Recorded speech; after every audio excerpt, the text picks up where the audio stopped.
ايه ده؟ انت كنت عند زينة؟ يبقى انت اكيد احمد. أيوة، أنا أحمد.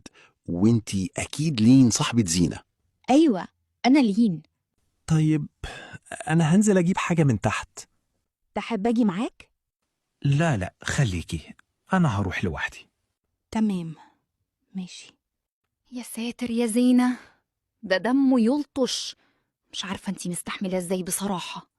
لو سمحتي يا لين، بلاش تتكلمي عليه كده.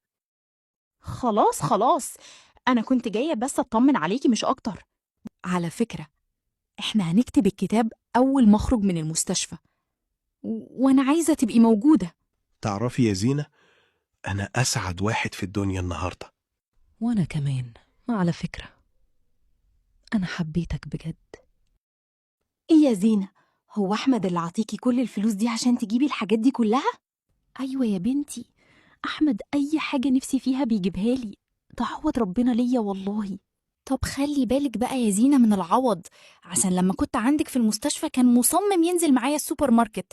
معرفش كان عايز ننزل معاه ليه. معقول؟ طيب أعمل إيه؟